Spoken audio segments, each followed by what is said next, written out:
everyone, welcome to Equipat. আজি Daily Newspaper Simplified মই ৰিমঝিমে লৈ আহিছো কেইটামান গুৰুত্বপূৰ্ণ বিষয়। সো আপোনালোকে চাগে দেখিব পাইছে ইয়াতে আমি খালিস্তান মুভমেন্টৰ বিষয়ে কথা পাতিম আৰু সাপ্লাই চেইন ইনফিলট্ৰেশনৰ ওপৰত। সো খালিস্তান মুভমেন্ট এটা কমপ্লিটলি ডেড মুভমেন্ট। হঠাৎ আমি এই বিষয়ে কিয় কথা পাতিব ওলাইছো? Let's see that. Okay. But তাৰ আগত আমি যোৱাকালি যিকেইটা টপিকৰ ওপৰত কথা পাতিছো সেইকেইটাৰ ৰিভিজনৰ কাৰণে কেইটামান MCQ লৈ আনিছো। Let's see. So what does Interpol stand for? যোৱাকালি আমি অপাৰেচন চক্ৰাৰ ওপৰত কথা পাতিছিলো হয়নে? So Interpol stand for কিহৰ কাৰণে? International Criminal Police Organization. এনেকুৱা question আপোনালোকক সুধি দিব পাৰে। Then see what was the primary demand of the petitioners in the case Ashok Kumar Sharma versus and others versus Union of India. So যোৱাকালি আমি ইজৰাইলত ইণ্ডিয়াৰ যিটো আৰ্মছ এক্সপৰ্ট কৰিছে তাৰ ওপৰত আমি কথা পাতি আছিলো। ইণ্ডিয়াৰ কিছুমান এথিকেল এণ্ড মৰেল অব্লিগেশ্যনৰ কথা পাতিছো, জেনোসাইড কনভেনশ্যনৰ ওপৰত কথা পাতিছো, জেনেভা কনভেনশ্যনৰ ওপৰত কথা পাতিছো। সো কিহৰ কাৰণে এইটো? To suspend arms export to Israel. Then এইটো চাওক, what does VASCR stand for? One stop solution for startup ecosystem. যোৱাকালি পঢ়িছিলো হয়নে?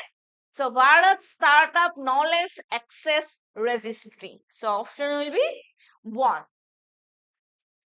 Then which government initiative is VASCR a part of? Digital India, Make in India, Startup India, and Skill India. কোনমান আগতে কৈছো হয়নে?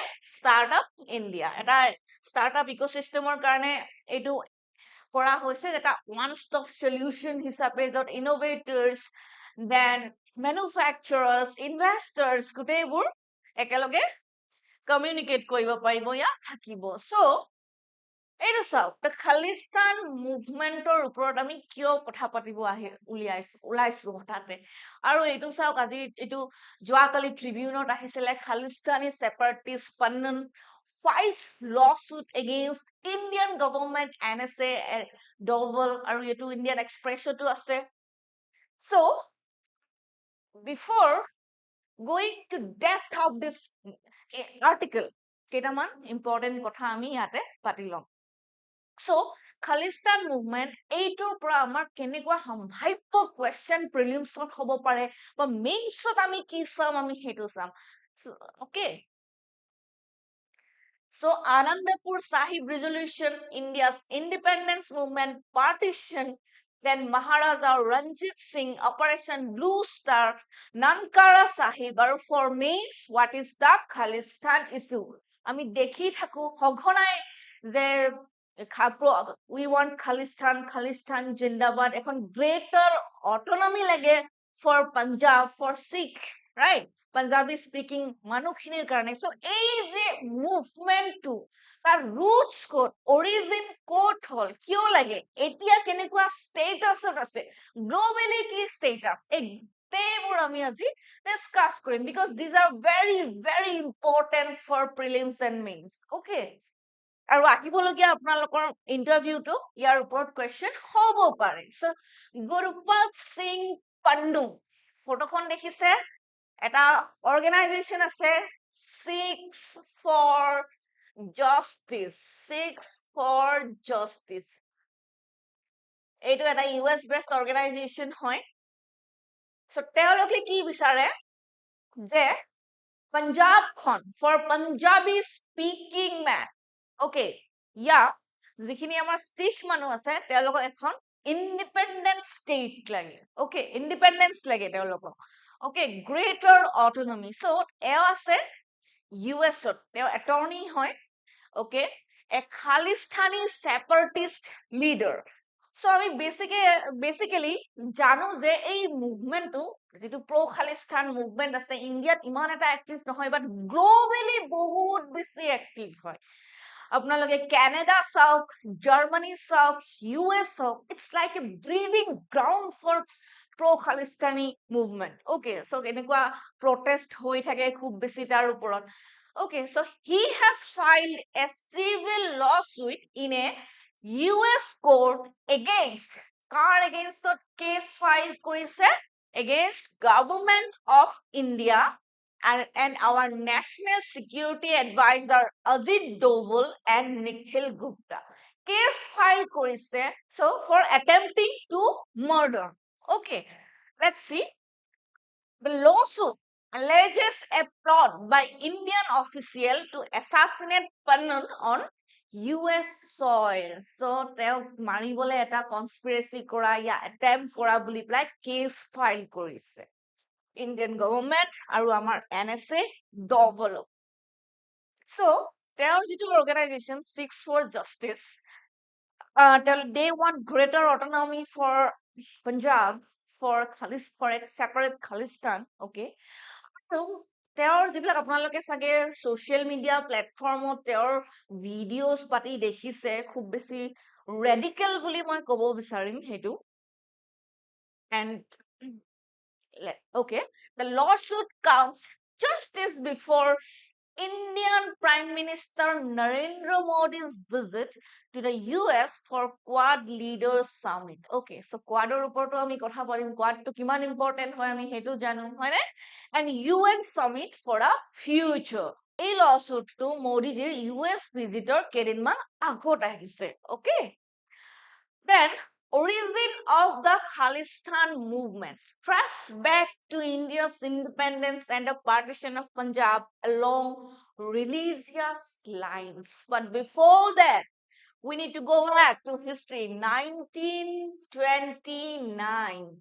যিটো আমাৰ লাহোৰ session হৈছিলে Lahore session of Congress তাত মতিলাল নেহেৰুৱে কি কৰিছিলে পূৰ্ণ স্বৰাজ ডিমাণ্ড কৰিছিলে হয় নে মনত পৰিছে নে পূৰ্ণ স্বৰাজ বাট তিনিজন মানুহে ইয়াৰ বিৰোধিতা কৰিছিলে কোন কোন আছিল তিনিজন মানুহে এই লাহোৰ সেশনত পূৰ্ণ স্বৰাজৰ বিৰোধিতা কৰিছিলে ফাৰ্স্ট ওয়াজ মোহাম্মদ আলী জিন্না ৰাইট তেওঁ পাকিস্তান তেওঁ ডিমান্ড মুসলিম লীগৰ পৰা দেন আহিলে আমাৰ Bhimrao Ambedkar, Dr. Bhimrao Ambedkar. Why? Because he was fighting for Dalits.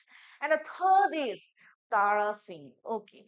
So, তেওঁ তেতিয়াই ইয়াৰ বিৰোধিতা কৰিছিলে আৰু এই ৰুটটো তাতেই আছে যে তেওঁ এখন সেপাৰেট পাঞ্জাবী স্পিকিং ষ্টেট বিচাৰিছিলে অলৰাইট সো বাট তাৰ পিছত ইণ্ডিয়াৰ ইণ্ডিপেণ্ডেন্সৰ সময়ত কি হল পাৰ্টিশনৰ পিছত যে পাঞ্জাবখন ভাগ হৈ থাকিলে এইবোৰ কথাও আমি এতিয়া পাতিম along with religious lines then Punjab was divided between India and Pakistan witnessed intense communal violence displacing millions যেতিয়া ইণ্ডিয়াৰ ইণ্ডিপেণ্ডেন্স হল and partition হল আমাৰ হয়নে India and Pakistan তেতিয়া পাঞ্জাবখন দুটা ভাগত ভাগ হৈ থাকিলে এটা ভাগ পাকিস্তানে পালে এটা ইণ্ডিয়াই পালে আৰু তেতিয়া কি হল বহুত কমিউনেল ভায়োলেন্স হল আৰু মানুহবোৰ যেতিয়া ডিসপ্লেসমেন্ট হল তাৰ খিনি ইয়াত আহিলে ইয়াৰ খিনি তাত গলে so partition the violence of পাৰ্টিশনৰ কথা আমি আজি নাপাতো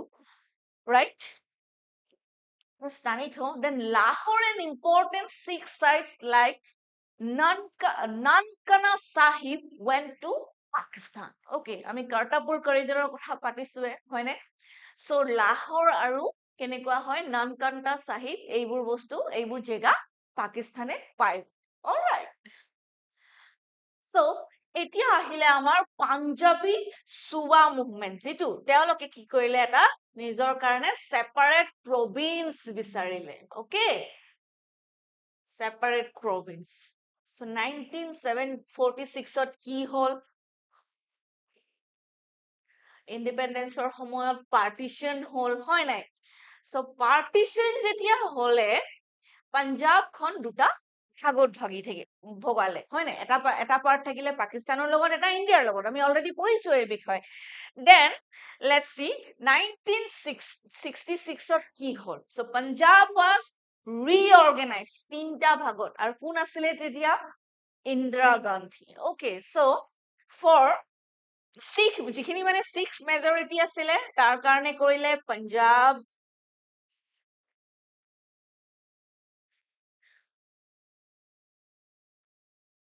দেন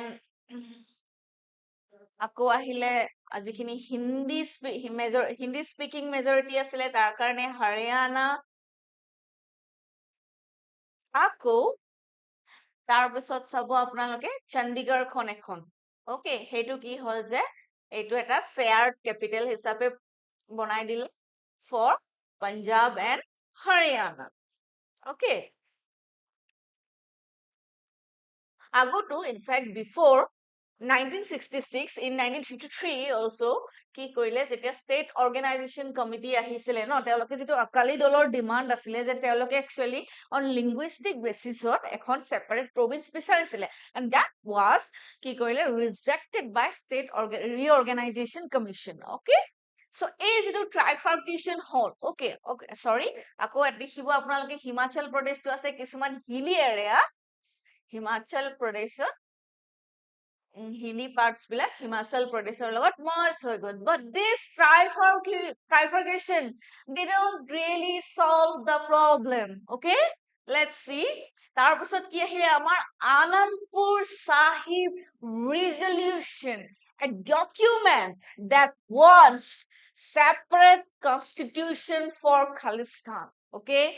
চাব Akali Dal's demand for greater autonomy, okay, first বিচাৰিলে linguistic basis, then চাব greater autonomy বিচাৰিলে including identifying reasons for Sikh majority state, so Sikh majority state আছে সেইখিনি identify কৰিবৰ কাৰণে তেওঁলোকে বিচাৰিলে, then sought the right for Punjab to frame its internal constitution, this documents, okay, Anandpur Sahib resolution to তেওঁলোকে demand কৰিলে, raising concern for the Indian government, and that was a threat for Indian democracy, right, and a piece of a land that was separated province, even a separated constitution, right, so it raises concern.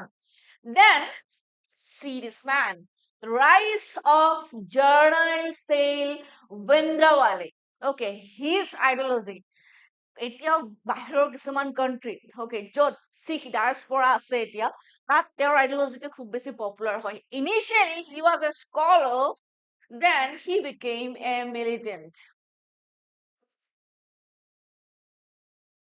so he emerged as a charismatic leader claiming to be the voice of the sea,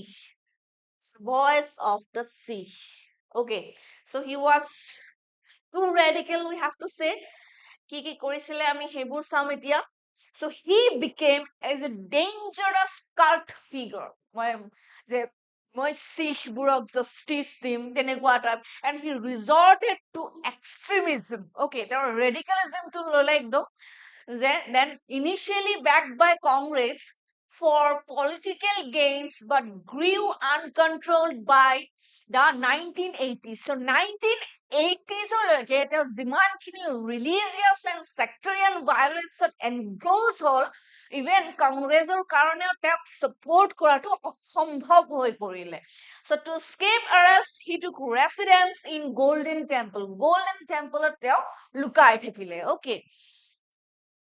Then Sabo Dharam Youth Morcha 1982.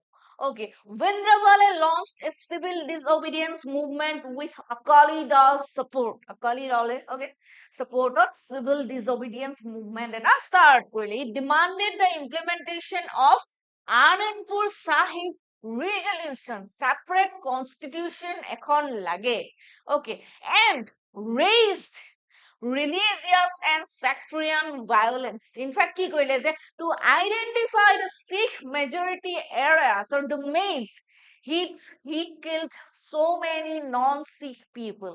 So he was engrossed in violence. Okay, then sabo Operation Blue Star. তেতিয়ালৈকে government intervene কৰা নাছিলে, now government intervened.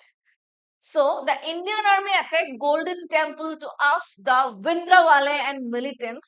2nd June 1984 start hol 10 June শেষ হলে, so more than 400 Indian armies, okay, were injured. Some of them were killed, and so many were killed. Okay, and Vindabale was killed.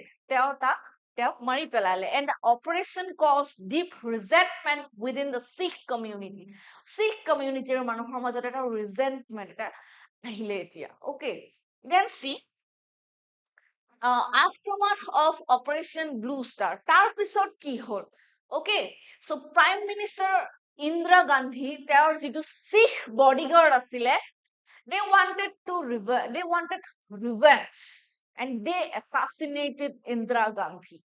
Okay, তাৰ পিছত anti-Sikh riots কিছুমান হৈ গ'ল, then violence চাব, সেইখিনি সময়ত যিটো unrest created হৈছিলে throughout the Punjab and country, সেইটো বহুত বেলেগ আছিলে মানে, with over 8,000 Sikh were killed. চাব, in 1985 Sikh nationalists bombed an Air India flight over Atlantic, killing 329 people. South Air India flight to a bomb di pelai urwai dise. Then in 1986 they assassinated the 13th Army General A.S. Badya. Etu South. Then South 1995 কি হল, Punjab CM Beyan Singh was killed in car bombing. আৰু এইবোৰ একো speculated violence নহয়, they claim যে আমি কৰিছো এইখিনি, যিখিনি pro Khalistani separatists আছিলে, they took the responsibility of this violent demonstration, right? So তেনেকুৱাকে. Then sabo insurgency in Punjab from 1980s in 1990. So Punjab became the center of violent insurgency until 1995. Okay, ekdom khub beshi insurgency hoi asile, protest and all. Bulk of the population turned against the militants, and violence eventually subsided. Recently, gradually it subsided. Punjab is largely peaceful today. Already কোৱা হৈছে এইটো এটা dead movement হয়, but globally এইটো active হয় খুব. The movement still finds support within the Sikh diaspora in countries like Canada, the UK and Australia. So Canada যিটো multiculturalismৰ কাৰণে খুব বেছি famous হয়. So তেওঁলোকে কি হৈছে যে even Justin Trudeau যেতিয়া আহিলে আমাৰ India, he was accompanied by the Khalistani separatists. Then UK, you can say the breeding ground of pro Khalistani people. So তেনেকুৱা কিছুমান এনেকুৱা দেখা গৈছে যে গ্লোবেলি এই নেৰেটিভখন আকৌ এবাৰ ৰিএক্টিভ হৈছে যে আমাক খালিস্তান লাগে, প্ৰ খালিস্তানী যিখন নেৰেটিভ সেইখন। অকে, এণ্ড ফৰেইন পলিটিচিয়ানছ বিলাকে ফৰেইনত এইটো কি হয় যে এইটো ইণ্ডিয়াৰ যিটো ডমেষ্টিক কিছুমান ইছ্যু আছে তাৰ লগত এলাইন কৰি আনৰেষ্ট ক্ৰিয়েট কৰিব কৰাটো স্পেকুলেট কৰা গৈছে। চ' কিছুমান ভায়োলেণ্ট ডেমনষ্ট্ৰেশ্যন আমি দেখিবলৈ পাইছো, যেনেকুৱাকে with some nefarious agenda such as ৱাশ্বিংটনৰ লাষ্ট ইয়াৰ যিটো প্ৰটেষ্ট হৈছিলে, অকে, য'ত কিছুমান প্ৰ খালিস্তানী এক্টিভিষ্ট separatist এটা violent demonstration কৰিছিলে, where the statue of Mahatma Gandhi was vandalized. In Rome, the Indian embassy, the office of Indian embassy was vandalized, আৰু walls বিলাকত কি লিখা আছিলে, খালিস্তান জিন্দাবাদ, খালিস্তান জিন্দাবাদ, তেনেকুৱাকে। So basically কি হয় যে এইটো এটা appeasement politics এটা চলি আছে in Sikh diaspora, okay? So তেনেকুৱাকে, but in India it's totally dead. The deep-rooted anger over Operation Blue Star persists among some overseas Sikhs. But tangible political support for Khalistan is limited. Only a few. বহুত কম মানুহে এইটো support কৰি আছে. Obviously, your friends cannot be defined as majority or a movement, right? The small minority keeps movement is alive by maintaining political influence with various parties. So, আমি এতিয়া খালিস্তানী মুভমেন্টৰ বিষয়ে কথা পাতিলো। ইয়াতে আপোনালোকে APSC GD কম্প্ৰিহেনসিভ কোৰ্সৰ বিষয়ে দেখিব পাইছে, যেটো আমি লঞ্চ কৰিব ওলাইছো in both online and offline. যদি আপোনালোকে একদম কম বয়সতে স্বাৱলম্বী হ'ব বিচাৰিছে, that's a golden opportunity for you, okay? So আপোনালোকে যদি 10th পাস কৰিছে, 10th পাস কৰাটো মিনিমাম ক্ৰাইটেৰিয়া হয়, okay? That's how আপোনালোকে ইয়াত কি পাব, expert led courses, comprehensive study materials, interactive live classes, mock test, quizzes. So তেনেকুৱাকে সবিশেষ জানিবৰ কাৰণে আমাৰ ৱেবসাইটটো আপোনালোকে ভিজিট কৰিব।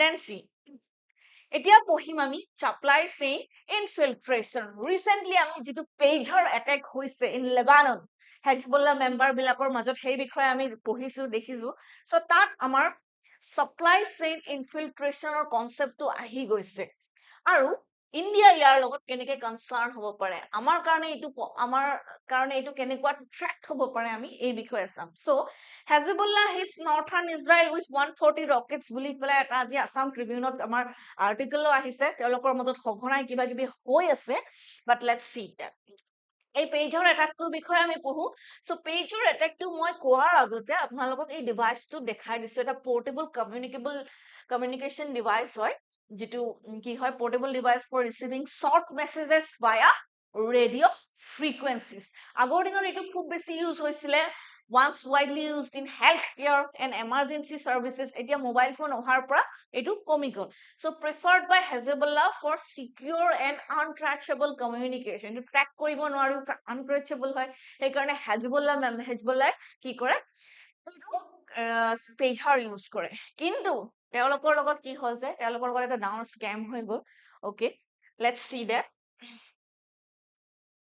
কি কৰিছিলে যে তেওঁলোকে কিছুমান পেজৰ অৰ্ডাৰ কৰিছিলে ওকে সো এই সাপ্লাই চেইন যেটো আছে আমাৰ হয় নাই from manufacturing to the end of the use but কি কৰিলে সেইখন কান্ট্ৰিত এইটো ম্যানুফ্যাকচাৰ যেতিয়া কৰি আছিলে পেজৰটো তাত কিছুমান এক্সপ্লোসিভ কন্টেন্ট এড কৰি দিলে যেটো কি হল যেতিয়া হেজবুল্লাহ ইউজ কৰাৰ লগে লগে সেইটো ব্লাষ্ট হৈ গল সো ব্লাষ্ট হৈ যোৱাৰ লগে লগে কি হয় যে কাৰোবাৰ ভৰি ছিঙিলে হাত ছিঙিলে তেনেকুৱাকে মানে খুব বেছি মানুহ ইনজুৰ্ড হৈ গৈছে let's see in Lebanon simultaneous explosion of pagers used by Hezbollah injured thousands killing at least 9 and leaving 2,800 with severe injuries suppose nota manu mora goise and 2,800 manu injured hoise ei pager to jetia explode hole okay then এইটো সব Hezbollah blames Israel তেওঁলোকে ইজৰাইলক blame কৰিছে এইটো কাৰণে though Israeli officials have not commented the cause of this blast remains unclear but appears highly sophisticated so it's like speculation হয় okay reason to এতিয়াও clear হোৱা নাই but বহুতে এইটো ইজৰাইলে কৰা বুলি পেলাই কৈ আছে then Hezbollah meaning case a party of God but a terror outfit okay heavily armed non-state actor ami janu ei bishoye they always opposes Israel and western influence and they support Syria's Bashar al-Assad so Bashar al-Assad or telok fan hoy ekdom supporter hoy okay then they were formed during the Lebanese civil war and backed by Iran's Islamic revolutionary group guard corps okay so hodai IRGC তেওঁলোকক support কৰে Lebanese parliament to তেওঁলোকৰ seat আছে but কি হয় now they are facing some economic protest okay then see this portable device আমি already কথা পাতিছো এইটো তেওঁলোকে order কৰিলে then jot manufacture hole tat kisuman explosive content that add kori dile and they received the pages started using once they started using it started to explode so jijon manuhe use korise teoto injure hoise tar usor bazar manu bilaku teneke khotigrasto hoise then Hezbollah's pagers mysteriously exploded causing widespread casualties already kwa hol okay so initial hacking theory to dismiss kora hoise bhabise je kunobai hack korisile tenekuake so then experts suggest supply chain infiltration so supply chain infiltration or theory to kwa hoise okay so possible military grade explosive kisuman plan kora hoisile je ki koh that was triggered by electronic signal or সহায়ত এটো trigger কৰা হৈছে then তেওঁলোকে কিয় পেজৰ সদায় prefer কৰিছিলে যাতে ইজৰাইলে কি হয় মোবাইল ফোন ইন্টাৰসেপশন কৰিব নোৱাৰে হেতু কাৰণে আৰু অলৰেডি কোৱা হৈছে আনট্ৰেচেবল হয়নে ফৰ সিকিউৰ কমিউনিকেশ্যন তেওঁলোকে পেজৰ ইউজ কৰে not phone so supply chain infiltration to ki hoy it's a form of attack where adversaries compromise the supply chain jot manufacture hoy hey supply chain to মানে manufacturer pora jot use হয় প্ৰডাক্টটো তালৈকে মানে এইটো সাৰ্ভেইলেন্স হৈ থাকিব okay where the supply chain of a product or service introducing vulnerabilities or malicious components before it reaches the end users তাত কিবা কিবি এক্সপ্লোসিভ তাত তেনেকুৱাকে ইউজ এড কৰি দি দিয়ে এই টেকটিক টাৰ্গেটটোৱে কি কৰে এই entire process to যেটো manufacturing to delivery okay so এই tactic targets এটা খুব বেছি vulnerability এটা create কৰে so এই যে incident টো হল যে supply chain infiltration টো হল যৰ পৰা import কৰিছিলে সেইটো গোটেই লাইনটোৱে মানে তাতে এড কৰি পঠাইছিলে এইটো এটা কনসাৰ্ন ৰেজ কৰে যত তেতিয়া মানুহে কনসাৰ্ন ৰেজ কৰে কান্ট্ৰি বিলাকৰ পৰা to import things okay making it difficult to detect until the product is already in use এনেকুৱাকে বস্তুটো মানে টাৰ্গেট কৰি লয় যে একদম আনডিটেক্টেবল হৈ যায় গোটেই বস্তুটো okay তেনেকুৱাকে এই পেজৰটো তাত কেনেকৈ এক্সপ্লোশনটো এড কৰি দিছিলে কোনেওতো ধৰিব নোৱাৰিলে যেতিয়া ইউজ কৰিলে তেতিয়াহে গম পালে যে তাত কিছুমান এক্সপ্লোসিভ কন্টেন্ট আছিলে বুলি পেলাই হয়নে so methods to আছে tampering with hardware কিছুমান inserting malware into software or firmware then modify physical components so এইবিলাক মানে কি হয় methods হয় এনেকৈ তেওঁলোকে সোমোৱাই দিয়ে তাত then challenges কি হয় difficult to detect তেওঁলোকে ধৰিবই পৰা নাছিলে এতিয়ালৈকে হয়নে ডিটেক্ট কৰিব পৰা নাছিলে wide spread effect নিজে যিয়ে ইউজ কৰিছে তেওঁটো ক্ষতি হৈছে ওচৰ পাজৰ মানুহখিনিও ক্ষতি হৈছে some infiltration allow for remote activation then why should India be concerned national security threat হয়নে vulnerable supply chains can endanger critical infrastructure যদি আমি তেনেকুৱা medicines হওক বা অইল হওক গ্যাস হওক বা তেনেকুৱাকে হয় নাই বাহিৰৰ পৰা আমি ইম্পৰ্ট কৰো আৰু এই সাপ্লাই চেইনটো তেনেকৈ কিছুমান এক্সপ্লোসিভ কন্টেন্ট ইয়া তেনেকুৱা কিছুমান পয়জনছ হওক এনেকুৱাকে এড কৰি পেলাই পঠিয়াই দিয়ে ইণ্ডিয়াৰ নেশ্যনেল সিকিউৰিটিটো কম্প্ৰমাইজ হৈ যাব হয় নাই so that's a very easy way now supply chains infiltration to defence equipment বিলাক যদি আমি বাহিৰৰ পৰা ইম্পৰ্ট কৰো আৰু সাপ্লাই চেইনটো কম্প্ৰমাইজ হয় তেনেকুৱাকে আমাক সাপ্লাই চেইনটো ইনফিল্ট্ৰেট কৰি বহুত ইজিলি টাৰ্গেট কৰিব পাৰে বেলেগ এনিমি কান্ট্ৰিজ বিলাকে ইকনমিক ডিসৰাপশন হ'ব পাৰে দেন আকৌ চাওক cyber security risk increase technical reliance heightens susceptibility and geopolitical instability হ'ব পাৰে তেনেকুৱাকে so এইবোৰ হল আমাৰ ইণ্ডিয়াৰ কনসাৰ্ন okay so এইখিনি আছিল আমাৰ আজি ডিসকাস কৰিবলগীয়া বিষয় কাইলে আমি আকৌ আহিম কেইটামান গুৰুত্বপূৰ্ণ টপিক লৈ পেলাই so এনেকুৱা প্ৰিলিমছ এণ্ড মেইনছ এণ্ড তথ্যসমূহ জানিবৰ কাৰণে আপোনালোকে ই কুইপাত APSC UPSC চেনেলটো ফলো কৰক এণ্ড সাবস্ক্ৰাইব কৰক থ্যাংক ইউ